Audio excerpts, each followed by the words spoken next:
નમસ્કાર દર્શક મિત્રો, મંતવ્ય ન્યૂઝના લોકપ્રિય કાર્યક્રમ મારો અવાજ સાથે હું છું હિનલ। કાર્યક્રમની શરૂઆત કરીએ। ગુજરાતમાં આમ તો દારૂબંધી છે, પરંતુ છેલ્લા 4 વર્ષમાં હેલ્થ પરમિટના આધારે દારૂ પીવાવાળાની સંખ્યામાં લગભગ 13,000નો વધારો થવા પામ્યો છે। નશાબંધી, રાત્રે ઊંઘ ન આવી, ચિંતા જેવા કારણોસર એટલે કે તબિયતના નામે હેલ્થ લીકર પરમિટ આપવામાં આવી રહ્યા છે। રાજ્યની નશાબંધી અને આબકારી વિભાગમાં જાન્યુઆરી 2024ની સ્થિતિએ પરમિટ ધારકોની સંખ્યા 44,000 ઉપર પહોંચી છે। તો પરમિટ દારૂના વેચાણમાં 18 થી 22% વધારો થયો છે અને લીકર પરમિટ ધારકોમાં અમદાવાદ 13,000ને પાર છે। આ સાથે જ સુરત, રાજકોટ પણ ટોચ પર છે। ત્યારે સૌપ્રથમ રાજકોટના લોકો પાસેથી જાણીએ કે ગુજરાતમાં વધતી જતી દારૂની પરમિટ વિશે તેમના શું મંતવ્યો છે। ગુજરાતમાં લીકર પરમિટની સંખ્યા વધી છે। વાત કરીએ તો 4 વર્ષની છેલ્લા 4 વર્ષમાં 13,000થી વધુ લીકર ધારકોની સંખ્યા વધી છે। આને જ લઈને રાજકોટવાસીઓનું શું કહેવું છે આપણે જાણીશું। ખાસ તો ખૂબ જ મોટી સંખ્યામાં લીકર ધારકો છે સમગ્ર રાજ્યમાં। શું કહેશો? ખૂબ જ મોટી સંખ્યામાં લીકર ધારકો આખા રાજ્યમાં છે। 4 વર્ષની વાત કરીએ તો 13,000થી વધુ ક્યાંક લીકર ધારકો વધુ ઉમેરાયા છે। શું લાગે છે કે ક્યાંક ને ક્યાંક વધુ લોકો પીવાનું શીખ્યા છે કે કેમ? ગુજરાતની અંદર 44,000 કરતાં પણ વધારે જ્યારે પરમિટ આપવામાં આવી હોય ત્યારે મુદ્દા 2 ઉપર આપણે વાત કરીએ કે મહાત્મા ગાંધીનું ગુજરાત છે। એક કોર તમે ગિફ્ટ સિટીની અંદર દારૂની પરમિટો આપો છો, બીજી કોર આરોગ્યના નામે ડૉક્ટરો પાસે લેટર લખાવડાવીને તમે આપો છો। અને વાત રહી કે મહાત્મા ગાંધી આ ભારત દેશની અંદર જન્મેલા છે, કાં તમે મહાત્મા ગાંધીના નામે આખા ભારતની અંદર બંધ કરો, કાં ગુજરાતની અંદર છૂટ આપી દો, જેથી કરીને ગુજરાત સરકારને અત્યારે જે આજે લીકરનો જે વહીવટ જેવડો મોટો એનો ટેક્સ નહીં મળે છે તો એમાં બમણો થઈ જાય અને પ્રજાને પણ લૂંટાવાનું ન થાય। જે લોકો પીવે છે એ પીતા બંધ થઈ જાય, જેથી કરીને જે વસ્તુ હોય, દરિયો તમારી પાસે હોય, તમે કેટલું પાણી પીવાના નથી તો તમને એવી ઈચ્છા થાય કે હું પીવું, પરંતુ નહીં। આ ગિફ્ટ સિટીની અંદર જ્યારે મંજૂરી આપવામાં આવી તો આખા ગુજરાતની અંદર કરી દો ને કે ભારત વર્લ્ડમાં એક પણ દેશ એવો નથી કે જ્યાં પ્રોબિશનની બંધી હોય, તો ભારતને ખાસ કરીને ગુજરાતમાં કેમ આપી એ મોટો વિકલ્પ છે। તાત્કાલિક અસરથી જો તમારે કરવું જોઈએ તો છૂટ આપી દેવી જોઈએ। ચોક્કસથી આપ શું કહેશો? ગુજરાતમાં એક બાજુ દારૂબંધી છે અને બીજી બાજુ ક્યાંક ઇલીગલી દારૂ ખૂબ જ સપ્લાય થાય છે। બહારના રાજ્યોથી દારૂનો જથ્થો ક્યાંક આવે છે, ઘણી વખત પોલીસ પકડે છે અને ઘણી વખત પોલીસની જ સાઠગાંઠ હોય છે। સાહેબ, તમારા ચેનલ થકી હું કહેવા માગીશ કે ગુજરાતની દારૂબંધી માત્ર એક કાગળનો વાઘ છે। કદાચ જે રાજ્યમાં છૂટછાટ છે એના કરતાં પણ વધુ દારૂનું સેવન ગુજરાતમાં થાય છે। ભાઈએ જેમ કહ્યું, મારા મિત્રએ, કે 44,000 જેટલી પરમિટ છે, કદાચ એ આંકડો 44ની બદલે કદાચ 48થી 50,000 પણ હશે। સરકારશ્રીના જે પ્રશાસનના માણસો જ્યારે પરમિટ આપે છે, હેલ્થ પરમિટ આપે, ત્યારે શું તે ડૉક્ટરની પરમિટ ખરેખર ખરાઈવાળી હોય છે? શું એ ચકાસણીવાળી છે? શું તે ડૉક્ટર સર્ટિફાઈડ હોય છે? ના, માત્ર ને માત્ર આર્થિક વહીવટથી, જેમાં ભાજપ, ભારતીય જનતા પાર્ટીની સંડોવણી, પ્રશાસનની મિલીભગત અને મેલજોલના ખેલથી, જેનાથી માત્ર ને માત્ર શાસક પક્ષના ખીચા ભરાય છે અને પરમિટ આપી દેવામાં આવે છે। તો એ પરમિટ કાયદેસર ગેરકાયદેસર છે।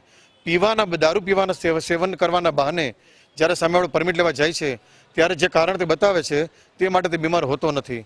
અને ઘણી વખત તમે 2, 4, 6 મહિને ખાલી શકનનું દેખાડવા માટે પ્રશાસન, પોલીસ પ્રશાસન દેખાડે છે કે સોખડા ચોકડી પાસે કે આ તે XYZ જગ્યાએ દારૂનો જે નાશ કરે છે, શું તે અસલ સંખ્યાનો નાશ કરે છે? ના, માત્ર ને માત્ર 10 થી 20% નાશ થાય છે। તો બાકીની જે દારૂ જે ઇલીગલી ગુજરાતમાં આવેલો છે તે જાય છે ક્યાં? એક સામાન્ય નાગરિક તરીકે મારો પ્રશ્ન છે, આવી રીતે જો ચોરી છુપી તમારે ગુજરાતની રેવન્યુને બરબાદ કરવી હોય એના કરતાં તમે કામ કરો, તમારે જો અગર આવી રીતે લોલમ લોલ સરકાર ચલાવી હોય તો તમે આને છૂટછાટ કરો, કાં તો પછી આની ઉપર કડક નજરબંધ રાખો કે પરમિટ પણ છે ને ચકાસણી કરીને પછી જ આપવામાં આવે અને જે દારૂનો નાશ થાય તે અસલ બોટલોનો નાશ થાય। તમે 10%, 20% બતાડી દો તો બાકીનું જે 80% હોય છે કાં તો પોલીસ પ્રશાસનને જાય છે, કાં તો પછી ભારતીય જનતા પાર્ટીના પાર્ટી ફંડમાં જાય છે। અને આ સિવાય બીજો કોઈ એક સામાન્ય નાગરિક તરીકે બીજો કોઈ મારી પાસે સવાલ છે નહીં। આપ શું કહેશો? ખાસ તો રોગી કલ્યાણ સમિતિના નામે ત્યાં પૈસા ટ્રાન્સફર કરાવવામાં આવે છે અને ત્યારબાદ પરમિટ આપવામાં આવે છે। આવું એક ટ્રેન્ડ રાજકોટમાં છે, શું કહેશો આ ટ્રેન્ડને લઈને? ગજેન્દ્રસિંહ ઝાલા, રોગી કલ્યાણ સમિતિના નામે અને આ રીતે જે ગુજરાતમાં જે રીતે દારૂબંધી છે તે ખાલી કાગળ ઉપર છે, ભૂતકાળમાં સાયલાથી અમદાવાદના હાઈવે અમદાવાદ હાઈવે ઉપર ક્રાઇમ બ્રાન્ચ પોલીસ સ્ટેશન દ્વારા ક્રાઇમ બ્રાન્ચના માણસો દ્વારા બુટલેગરોના ટ્રકો જે દારૂના ભરેલા હતા એનું પાઇલોટિંગ કરવામાં આવતું હતું અને રાજકોટમાં પણ બેફામ જે છે પ્રતિબંધ હોવા છતાં ખુલ્લેઆમ દારૂ બધી જગ્યાએ મળે છે જે અને ભૂતકાળમાં પોલીસ સ્ટેશનમાંથી પણ દારૂની સગે વગે થયાના મામલાઓ સામે આવ્યા છે. એટલે દારૂબંધી છે એનો કડક કાં તો ચુસ્ત અમલ થવો જોઈએ અને આવી ખોખલી નીતિ સરકારે બંધ કરવી જોઈએ અને ખરેખર પ્રતિબંધનો અમલવારી થવી જોઈએ. અને ગુજરાતમાં જ્યારે નાટકો રાજકોટમાં પણ અવારનવાર પોલીસ દ્વારા કોમ્બિંગ કરવામાં આવે છે પછાત વિસ્તારોમાં, ત્યારે દેશી દારૂના જે પણ પકડાય છે, પરંતુ નક્કર કામગીરી થતી નથી. પોલીસ પણ જાણે છે ક્યાં દારૂ અને દારૂના મોટા હપ્તાઓ ચાલે છે. તે ગાંધીનગરમાં બેઠેલા રાજકીય ગોડફાધરોના ઈશારે આ બધું આમાં ચાલતું હોય છે. એટલે ગુજરાતમાં કાં તો દારૂબંધી ચુસ્ત અમલવારી થવી જોઈએ અને કાં ખુલ્લો મૂકવો જોઈએ, એ રીતના મારું મંતવ્ય છે. આપ શું કહેશો? દારૂબંધી એક નામની છે, દુનિયામાં કોઈ પણ જગ્યાએ દારૂબંધી જેવું કંઈ છે જ નહીં. હવે એમ કહે છે કે ભાઈ આ ગાંધીજીનું ગુજરાત છે, તો ગાંધીજીનું ગુજરાત, ગાંધીજી તો રાષ્ટ્રપિતા આખા હિન્દુસ્તાનના હતા. તો આ દારૂબંધી છે તો સૌથી પહેલા તો દિલ્હીની અંદર લગાડો અથવા આખા હિન્દુસ્તાનમાં લગાડો. આ શા માટે? ગુજરાત માટે જ શાને માટે? અને જે દારૂ જે ક્યાંયથી પણથી આવે છે, જે બહારથી આવતો છે કે જ્યાંથી આવે છે ત્યાંથી, તો જે રેવન્યુ છે તો એ બધી રેવન્યુ તો બધી ત્યાં જીએસટી છે, આઈજીએસટી છે, એ બધું એ રાષ્ટ્રને એ સ્ટેટને જાય છે. તો દારૂ પીવાવાળી વ્યક્તિ તો ગુજરાતની છે અને જે બધા રૂપિયા ચૂકવાય છે એ તો બધા અલગ સ્ટેટમાં વિજાય છે. અને જ્યારે એક જે આ દારૂબંધીની વાત છે, તમે વિદેશમાં જઈ અને કોઈ પણ જગ્યાએ તમે વાત કરો તો એક હાસ્યને પાત્ર જેવી વાત છે. તમે કહો કે ભાઈ અહીં દારૂબંધી છે તો લોકો હસે છે. ગુજરાતમાં ખૂબ જ જે દારૂ છે તે પીવાય છે અને આ સાથે ઘણી વખત એવું પણ થાય છે કે મોટી માત્રામાં ગુજરાતમાં દારૂ ઘૂસે છે, ઇલીગલી દારૂ ઘૂસે છે પોલીસ પ્રશાસનના મીઠી નજર હેઠળ. એટલે કે આ એક મુખ્ય કારણ છે જેના કારણે ગુજરાતમાં દારૂબંધી હોવા છતાં દારૂબંધી નથી. આ પ્રકારની એક વાત રાજકોટવાસીઓ હાલ કહી રહ્યા છે. ખબર પડશે લલિત વ્યાસ સાથે ધ્રુવ કુંડેલ, રાજકોટ. દર્શક મિત્રો, કાર્યક્રમમાં આગળ સુરતની જનતા પાસેથી જાણીએ કે ગુજરાતમાં વધતી જતી દારૂની પરમિટ વિશે તેમના શું મંતવ્યો છે. એક બાજુ ગાંધીના ગુજરાતમાં દારૂબંધી છે તો બીજી બાજુ પરમિટની સંખ્યામાં પણ વધારો થયો છે, તો સાથે જ એક વેપાર વધી રહ્યો એવું લાગી રહ્યું છે. કારણ કે બીજી બાજુ જે વ્હાઇટ રમ છે એમાં પણ ઉછાળો થઈ રહ્યો છે વેચાણમાં. તો આ દારૂબંધીને કઈ રીતના લોકો જોવે છે, ખાસ કરીને સુરતી લાલાઓ એને કઈ રીતના જુએ છે અને શું માને છે આને લઈને, આપણે લોકોથી જ વાત કરીને જાણીશું કે એમનું શું કહેવું છે. ધર્મેશભાઈ, સૌપ્રથમ હું આપની પાસે જ આવવા માંગીશ, કેમ કે આપની પાસે તો અનેક કેસો આવતા હોય છે, અનેકવાર લોકો મુશ્કેલીમાં હોય તે આપની આવે છે. તો અત્યારે જે રીતના દારૂની આજે પરમિટની ફીમાં સૌથી વધારે ઉછાળો થયો છે 3 વર્ષની અંદર, આપ શું કહેશો? ગુજરાત સરકારની જે દારૂની નીતિ છે એ દોગલી છે. ગાંધીના નામ પર માત્ર ને માત્ર દારૂનું બેન્ડ છે કાગળ પર, પરંતુ દારૂ ગુજરાતના ખૂણે ખૂણે મળે છે. પરમિશન જે રીતના પરમિટો લીગલ લોકો લેવા માંડ્યા છે એ ક્યાંક ને ક્યાંક એ લોકો એવો સંતોષ માનતા હોય કે અમે દારૂ જે પીવીએ છીએ એનાથી અમને આનંદ મળતો હોય કે અમારું સ્વાસ્થ્ય સારું હોય. એ વાત બિલકુલ યોગ્ય નથી. આ રીતના દારૂની જે બંધી કાગળ પર ચાલે છે એને ઉઠાવી લેવી જોઈએ કે રાજ્ય સરકારનું જે આર્થિક રીતે પણ ફાયદો થાય અને જે નબળી ગુણવત્તાનો દારૂ ગુજરાતની અંદર મળે છે અને જે લોકો મૃત્યુ પામે છે, હિટ એન્ડ રનના એક્સિડન્ટો થાય છે દારૂ પીને, આપણે અવારનવાર જોયા છે. એટલે આ ગુજરાત સરકારની દોગલી નીતિ છે. ડાંગની વાત કરીએ તો ડાંગમાં એકદમ એક પણ પરમિશન નથી એવું સરકાર કહે છે, પરંતુ ડાંગ કે આદિવાસી ક્ષેત્રની અંદર 50%થી લોકો વધુ દારૂ મહુડાનો લીગલ પીએ છે, એ એમની પરંપરા છે. એટલે દારૂબંધી માત્ર ગાંધીના નામે કાગળ પર ચલાવવી એ બિલકુલ યોગ્ય નથી. દારૂ છૂટ મળવો જોઈએ, ક્વોલિટી વાળો મળવો જોઈએ. અને હું તો કહું છું દારૂ ના પીવાય તો બહુ સારું, દારૂથી કઈ સ્વાસ્થ્ય સારું રહે એ બિલકુલ દોગલી વાતો છે. એટલે પ્રતિબંધ હોય તો કડક પ્રતિબંધ હોવો જોઈએ, અન્યથા છૂટ આપી દેવી જોઈએ. સાચી વાત છે, કાં તો પ્રતિબંધ હોવો જોઈએ તો કડક હોવો જોઈએ, કાં તો છૂટ હોવી જોઈએ. આપ શું માનો છો? ક્યાં તો પ્રતિબંધ મૂકો, ક્યાં તો પૂરેપૂરું ખુલ્લું કરી દો. પણ જ્યાં સુધી આપણી સરકારનો સવાલ છે ત્યાં સુધી સરકાર એવું માને છે કે જો તમારે વેપારનો વિસ્તાર કરવો હોય, તમારે વિદેશી વેપારીઓ સાથે કામ કરવું હોય, તો જો દારૂ નહીં મળશે તો વિદેશથી વેપારીઓ નહીં આવશે. જેનું ઉદાહરણ આપણે ગાંધીનગરની ગિફ્ટ સિટીમાં જોઈ રહ્યા છે, સુરતના ડાયમંડ બુર્સમાં જોઈ રહ્યા છે કે જો દારૂની ત્યાં આગળ પરમિશન મળશે તો જ વિદેશી વેપારી આવશે, તો જ તમારો વિદેશ વેપાર વધશે. જો સરકાર આવું માનીને ચાલતી હોય તો પછી એમને દરેક ઠેકાણે આ પ્રમાણે પરમિશન આપી દેવી જોઈએ. મહિલાઓએ આ વસ્તુઓનો રોક કરવો જોઈએ, દારૂબંધીઓનો.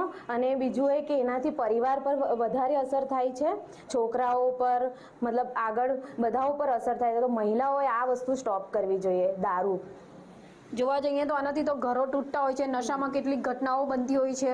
આપ શું માનો છો? મારું તો એટલું જ કહેવું છે કે જો સરકારને એવું લાગતું હોય કે ગુજરાતમાં દારૂબંધી હોય તો સિવિલ જેવી હોસ્પિટલોમાં દારૂથી મૃત્યુ પામનારા વ્યક્તિઓની સંખ્યા કેટલી આંકડાઓ હોય છે જાતે નીકાળવા જોઈએ, એટલે જાતે જ ખ્યાલ આવી જશે કે સુરતમાં દારૂબંધી છે કે નથી. અને જો આટલા બધા આંકડાઓ જો મૃત્યુના દારૂના કારણે આવતા હોય, દારૂબંધી એ વસ્તુ માટે હશે જ નહીં સુરતમાં. તો ખાસ કરીને જે દારૂબંધીની વાત છે અને એમાં પરમિટમાં જે સૌથી વધારો થયો છે એને લઈને શું માનો છો? ગુજરાતમાં દારૂબંધી છે પણ પરમિટ વધતી જ જાય છે, પરમિટની સંખ્યા વધતી જ જાય છે. એક તો દારૂની પરમિટ તમે આપો છો અને એક બાજુ તમે કહો છો કે દારૂબંધી છે ગુજરાતમાં, તો એના કરતાં તમે એક તો પૂરું પરમિશન આપી દો કે ભાઈ વાઇન શોપ ખોલાવી દો, તો લોકો દારૂ છુપાઈને કે કંઈ હંટાઈને નહીં પી અને કોઈ વધારે બી નહીં પી. અને તમારે બંધ રાખવું ટોટલી બંધ કરી દો. દારૂ સ્વાસ્થ્ય માટે કંઈ હાનિકારક જ છે, એ ખાલી કહેવાનું છે કે ભાઈ દારૂ પીવાથી કંઈ સ્વાસ્થ્ય સારું રહે છે, એ કંઈ છે નથી, એ વ્યર્થ ભાષા છે બધી. જોવા જઈએ તો જે 3 વર્ષની અંદર જે પરમિટની સંખ્યા છે અને એનો જે નફો છે એ બમણો થયો છે, ઉછાળો પણ સૌથી વધારે આવ્યો છે એની અંદર, જેની અંદર મહિલાઓનો પણ સમાવેશ છે. અને આશ્ચર્યની વાત તો એ છે કે દારૂ પીધા પછી પણ મોટી સંખ્યામાં જે કેસો નોંધાઈ રહ્યા છે, જે ફરિયાદો થઈ રહી છે, હિટ એન્ડ રનના કેસ સામે આવે છે, જે ઘરગરસ્તીના કંકાસના કેસ સામે આવે છે, અનેક આ કેસો સામે આવ્યા છતાં પણ જે વોડકા અને જે વાઇન છે એના જે ઉછાળ આવી રહ્યા છે, જે વેચાણ વધી રહ્યા છે. આશ્ચર્યની વાત છે કે એક બાજુ દારૂબંધી અને બીજી બાજુ આ રીતે પરમિટની સંખ્યામાં વધારો, એટલે સરકારની નીતિ કઈ દિશામાં જઈ રહી છે એ સ્પષ્ટ જોવાઈ રહ્યું છે. રાબિયા સાલે, મંતવ્ય ન્યૂઝ, સુરત. દર્શક મિત્રો, કાર્યક્રમમાં આગળ અમદાવાદની જનતા પાસેથી જાણીશું કે ગુજરાતમાં વધતી જતી દારૂની પરમિટ વિશે તેમના શું મંતવ્યો છે. ગાંધીજીના ગુજરાતમાં દારૂબંધી છે તેમ છતાં પણ લોકો જે છે તે આરોગ્યના નામે દારૂ પરમિટ લેતા હોય છે. જો વાત કરવામાં આવે તો અત્યારમાં ગુજરાતની જો વાત કરવામાં આવે તો 44,000 કરતાં પણ વધારે લોકો જે છે તેમણે દારૂ પરમિટ લીધી છે અને આરોગ્યનું બહાનું બતાવીને આ દારૂ પરમિટ લેવામાં આવી છે. ત્યારે લોકો આપણી સાથે છે, એ લોકો જોડે જઈશું અને વાત કરીશું આ મુદ્દાને લઈને કે તેમણે શું વિચારે છે. જે પ્રમાણે આપણે વાત કરવામાં આવે કે જે લોકો જે છે તે દારૂ પીવા માટે થઈને ખોટું આરોગ્યનું બાનું બતાવીને દારૂ પરમિટ લે છે, શું કહેવું? એટલે આ ગાંધીજી માટેનું અપમાન જ કહેવાય. આ ગુજરાત દેશમાં, આ ગુજરાત પ્રાંતમાં, રાજ્યમાં જ્યારે દારૂબંધી છે, જ્યાં ગાંધીજી જન્મ્યા છે અને દારૂબંધીના દૂષણ બધા જાણીએ છીએ આપણે. દૂષણ જાણીએ, પરિવારો, આખા પરિવારોને બદહાલી થઈ ગઈ છે. તેવા વખતે આપણે દારૂ પીવે કોઈને કોઈ બાના નહીં છે. એ તમારું કેરેક્ટર પણ બતાવે છે કે તમે નિમ્ન કેરેક્ટર. દારૂ પીને વાહન ચલાવવા વાળાની સંખ્યા પણ વધી છે. 13,000 કરતાં પણ વધારે લોકો દારૂ પીને વાહન ચલાવી રહ્યા છે અને પકડાયા પણ છે. કરે એ ભોગવે. પછી તો જો એક્સિડન્ટ થાય છે વધારેમાં વધારે, તે દારૂ પીને ચલાવવાથી કોઈ બેલેન્સ રહે નહીં, એટલે થવાના જ છે. પણ મને લાગે સરકારે પણ આના માટે બહુ સખ્ત કડક પગલાં લેવા જોઈએ. હવે તો મહિલાઓ પણ આમાં જોડાઈ છે ને મહિલાઓ પણ દારૂ પરમિટ લઈ રહી છે, શું કહેવું? બધા મહિલાઓને એમ થાય કે અમે સમાન છીએ ને. અમે ક્યાં સમાન? તો તમે છો જ, પણ દારૂ પીવાનું મહેરબાની કરીને બંધ કરો. અંકલ, તમારું શું માનવું? જે પ્રમાણે થઈને અત્યારે હાલ લોકો જે છે આરોગ્યના નામે દારૂ પરમિટ લઈ રહ્યા છે, ગુજરાત છે, ગાંધીનું ગુજરાત છે, અને દારૂ પરમિટ કેટલી યોગ્ય? ખરેખર આરોગ્યમાં દારૂની જરૂર તો છે.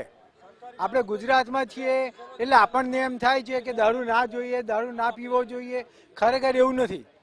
આરોગ્ય માટે દારૂની જરૂર છે. પરદેશમાં બધી જગ્યાએ દારૂ પીવાય છે, પણ ક્વોન્ટિટીમાં પીવાય, ઓછો પીવાય, જરૂર હોય એ પીવાય. પરંતુ ખોટું આરોગ્યનું બહાનું કાઢીને હાઇપર ટેન્શન છે, ચિંતા છે, ઊંઘ નથી આવતી, મનોભાર છે, આવા કારણો બતાવીને પરમિટ લેવામાં આવી રહી છે, ખોટી રીતે પરમિટ લઈ રહ્યા છે. જે પરમિટ આપે છે એ સાહેબે પૂરેપૂરી વ્યવસ્થા કરવી જોઈએ કે પરમિટ ચેકને લાયક છે કે નહીં અને કેટલી ક્વોન્ટિટીને લાયક છે એ બધું. એટલે જરૂર છે, હા, ખોટી પરમિટ આપે છે તો આપણા સાહેબની એ જવાબદારી છે ને. પણ ગુજરાતમાં દારૂબંધીની જરૂર છે કારણ કે ગુજરાત આપણું સેફ સ્ટેટ છે. તમે બીજે આપણા ભારતના કોઈ પણ રાજ્યમાં ફરો, આના જેટલું શાંતિ અને સેફ નથી. તમે જુઓ આઈએએસ ઓફિસરો બધા જ રિટાયર થયા પછી ગુજરાતનો કોઈ પણ ખૂણે વસે છે. એ લોકો બીજે ઉત્તર ભારત કે બિહાર નથી જતા. એટલે ગુજરાત ઇઝ વેરી સેફ. દારૂબંધી છે એટલે જ એનો ફાયદો છે. વોડકા અને રમ જેવી બધી દારૂની બ્રાન્ડ છે એમાં પણ હવે સતત ઉછાળો થઈ રહ્યો છે. એક બાજુ જો વાત કરવામાં આવે તો લોકો દારૂ પીને વાહન ચલાવે છે, એક્સિડન્ટમાં પણ વધારો થઈ રહ્યો છે. શું લાગે છે આવા લોકો સામે કયા પ્રકારની કાર્યવાહી થવી જોઈએ? બેન, વોડકા શું ને રમ શું મને ખબર નથી કે મેં ક્યારેય દારૂ પીધો નથી. પણ ન કરવું જોઈએ તો ન જ કરવું જોઈએ ને એમાં હકીકત છે. એમાં કશું કેવી રીતે થાય? એક મહિલા પણ આપણી સાથે જોડાયા છે, એમની જોડે પણ વાત કરીશું. આપનું નામ? મીના પટેલ. મીનાબેન, હવે તો ગુજરાતની અંદર મહિલાઓ પણ દારૂ માટે થઈને પરમિટ લે છે. ખોટું આરોગ્ય નું બહાનું કાઢીને આ પરમિટ લેવામાં આવી રહી છે. તમારું શું માનવું? ખરેખર કોઈ આરોગ્યનું બહાનું કાઢે તો પણ જો એની પાસે ડૉક્ટરનું સર્ટિફિકેટ હોય તો જ એમને દવા આપવી જોઈએ, દારૂ નહીં તો દારૂ આપવો જોઈએ નહીં. એટલે ઓટોમેટિક દારૂ બંધી થઈ જશે. અને બીજું, જે દારૂ પીએ અને પકડાય તો અમુક શિક્ષા બી કરવી જોઈએ તો જ એનો અમલ થશે. નહીં તો તમે ખાલી જવા દેશો ને પકડશો ને એવું કરશો તો દારૂબંધી અમલમાં થશે નહીં. જે પ્રમાણે આપણે જનતાનો અભિપ્રાય લીધો અને જનતાનું એવું કહેવાનું છે કે ભલે ગુજરાતમાં દારૂબંધી છે પરંતુ લોકોના શોખ પણ ઊંચા છે. ગુજરાતવાસીઓ જે છે ઘણા એવા દારૂના શોખીન છે. સાથે જો વાત કરવામાં આવે તો બહારથી આવતા જે મહેમાનો છે તે લોકોને પણ આની રિક્વાયરમેન્ટ હોય છે. એટલા માટે થઈને ઘણા લોકોનું એવું માનવું છે કે આજે પરમિટ મળી રહી છે તે યોગ્ય છે અને ઘણા લોકો એવું પણ કહી રહ્યા છે કે આરોગ્યના નામ પર ખોટી રીતે જે લોકો પરમિટ લઈ રહ્યા છે એ પણ ખોટું છે. કેમેરા પર્સન ઓમ સાથે અનિતા પરમાર, મંતવ્ય ન્યૂઝ, અમદાવાદ. દર્શક મિત્રો, કાર્યક્રમમાં આગળ વલસાડની જનતા પાસેથી જાણીએ કે ગુજરાતમાં વધતી જતી દારૂની પરમિટ વિશે તેમના શું મંતવ્યો છે. ગાંધીના ગુજરાતની અંદર આરોગ્યના નામ ઉપર દારૂ પીવાવાળાની સંખ્યા હવે વધી ચૂકી છે. 4 વર્ષમાં 13,000નો વધારો છે. શું જીવવા માટે પીવું જરૂરી છે? ગાંધીના ગુજરાતમાં દારૂબંધી છે પરંતુ હાઈપર ટેન્શન, રાતના ઊંઘ ના આવે, ચિંતા જેવા કારણોસર હેલ્થ લીકર પરમિટ આપવામાં આવે છે.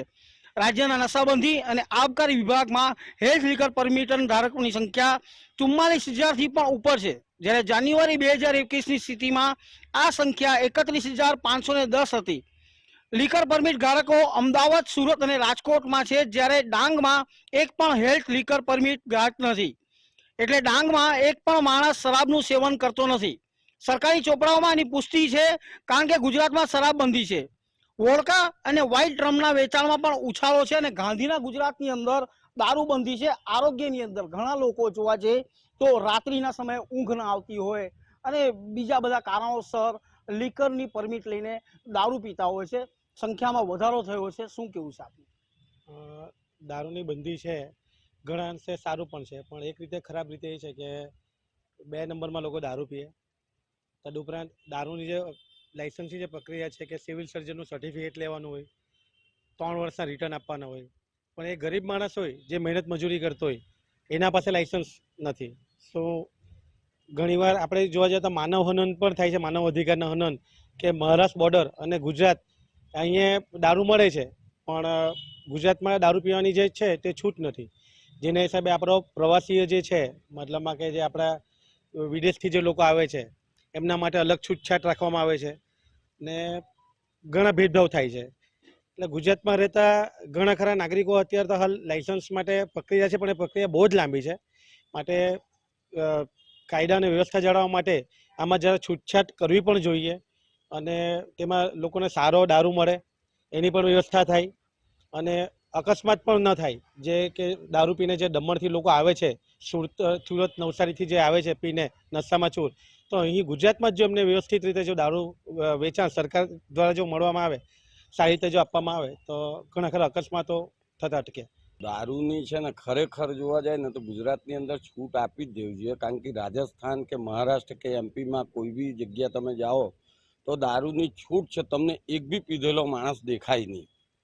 તો જો કારણ કે મને પીવાની આદત તો છે નહીં, પણ જેણે પીવાની આદત હોય એ જો બહારથી આમ 2 નંબરમાં પીવા જાય ને તાજે બેહ ને જગ્યા પર તો જેટલું થાય તેટલું વધારે પી લે ને પછી પીને નીકળે તો રસ્તામાં ગાડીમાં અકસ્માત થાય ને કોઈનો બીજા અજાણો વ્યક્તિ ધીરેથી ચાલતો હોય છતાં હોય એની પછાડી લાખી દે, ઠોકાઈ જાય, મરી જાય, એક્સિડન્ટ થવાનો ચાન્સ વધે. એના કરતાં છૂટ આપેલી હોય તો શાંતિથી જઈને જો કામ ધંધાવાળા હોય કે જેને બહુ ટેન્શન હોય ને અમુક જણને હોય કે રાતના અમુક એક પેક મારીને શું જાય, કારણ કે રોજ મળવાનું છે, પેલાને એક દિવસ મળવાનું હોય એટલે દમણ જાય એટલે પીને એટલો બધો ગાલીને તૈયાર થઈ ગયેલો હોય કે વલસાડ આવતા સુધીમાં કેતે ને કેતે ટચ કરી જ દે ગાડી ને પછી એના ઉપર ગુનો લાગુ થાય ને એના ઉપર પછાડી પોલીસ દોડે અને બધા જ દોડે, કારણ કે હેરફેર ઘરવાળાને છોડાવવા જવાનું, જામીન લેવા જવાનું, એ બધી ઘણી જાતની પ્રક્રિયા આવે.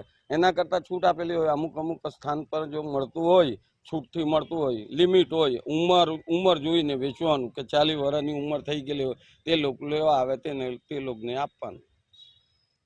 પરમિટની વાત કરીએ તો ગુજરાતની અંદર 145 જેટલી મહિલા છે તેમને પણ હાલ પરમિટ આપવામાં આવી છે. ગાંધીના ગુજરાતની અંદર લાયસન્સ આપવામાં આવતું અને લાયસન્સની પ્રક્રિયા છે અને પ્રક્રિયાના આધારે અહીં દારૂની છૂટ આપવામાં આવે છે.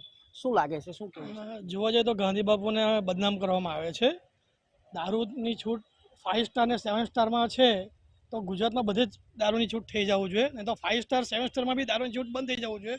એક તો ગાંધીના નામે એમ કહે છે કે દારૂ બંધી છે તો 5 સ્ટાર ને 7 સ્ટારમાં બી દારૂ બંધ થઈ જવું જોઈએ. બરાબર, બધા માટે કાયદો એક હોવા જોઈએ. બરાબર છે, તો બધાને પોતપોતાના શૈલીથી ખાવું પીવું તો બધા કરી શકે. તો ગાંધીના ગુજરાતની અંદર સ્વાસ્થ્ય માટે દારૂની પરમિટ લેનારાઓની સંખ્યા વધી છે. 2021ની વાત કરીએ તો 2021ની અંદર ગુજરાતની અંદર વાત કરીએ તેના કરતાં વધારે થઈ ગયું છે, એટલે કે 44,000થી વધારે લોકો પાસે હાલ પરમિટ છે. ત્યારે ગાંધીના ગુજરાતની અંદર હેલ્થના નામ ઉપર દારૂ પીવું કેટલું યોગ્ય છે તે વલસાડવાસીઓના અહીં ચોક્કસપણે મંતવ્ય લેવામાં આવ્યા હતા. મયુર જોશી, મંતવ્ય ન્યૂઝ, વલસાડ. દર્શક મિત્રો, આજે આપણે મારો અવાજમાં ગુજરાતમાં વધતી જતી દારૂની પરમિટ વિશે ગુજરાતની જનતાના મંતવ્યો જાણ્યા છે. કાલે ફરી મળીશું એક નવા મુદ્દા સાથે, તમારા અવાજ સાથે. ત્યાં સુધી જોતા રહો મંતવ્ય ન્યૂઝ. નમસ્કાર.